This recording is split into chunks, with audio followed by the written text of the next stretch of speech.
Magandang buhay mga guys!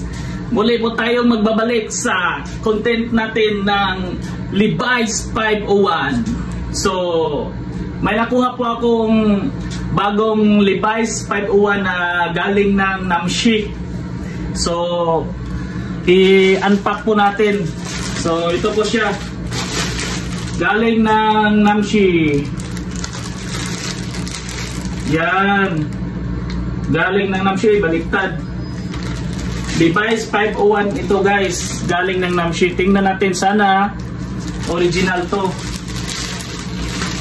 Buksan na natin guys. Sana original to guys.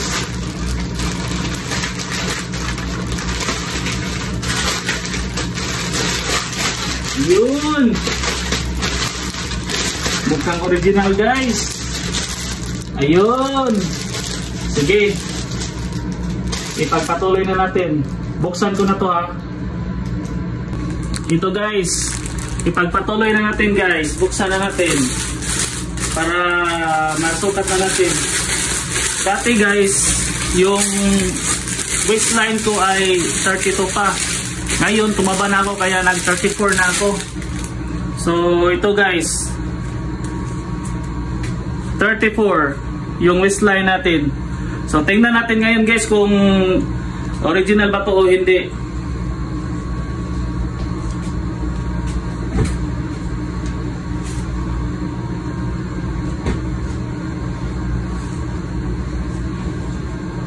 Aywa. Yan guys. So, ang ano natin tingnan yung tab niya. So, San Francisco, California, yung abbreviation nandito sa gitna, tapos yung bat wings niya, tapos ito parang hagdan, hindi yung wings. So it means guys, dito pa lang guys, sa tab pa lang niya original na siya guys. So itong red tab niya dapat back to meron rin to. Ayun, original guys. So yung batwing niya guys, tapos yung diamond, so original siya. Yung sticker niya dito, yung 34 na waistline, Levi's 501. So tingnan po natin kung selvage ba to. Original po guys, selvage po yan. So yung harap naman guys, tingnan natin yung harap nito. So sa likod pa lang guys, kita na natin na original talaga siya guys. So ilang batones ito? 1 2 3 1 2 3 4 5 bottoms by guys, kasi 34 na yung size niya, yung waistline niya. So ganito po yung botones ng Levi's 501 na original guys. So yan, ganyan, hindi mawawala yung B na yan dyan. Tapos yung ilalim niyan dapat may anong number to? 5 522? 522? Anong bansa to? Made in, pag 522 made in ano kaya to? 522 rin kaya dito? 0522. Oh, original siya guys. So anong bansa tong 522 na to? Di ko alam to ah. Tingnan natin kung made in ano to.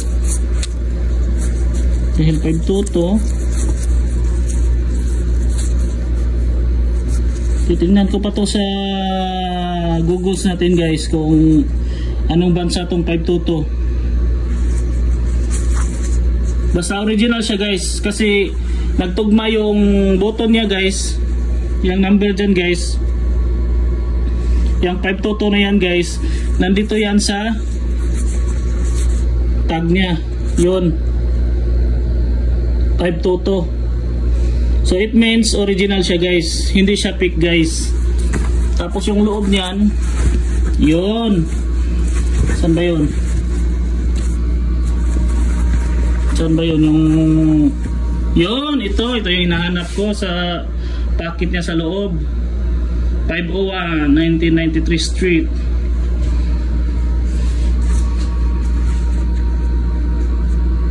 So ano pa?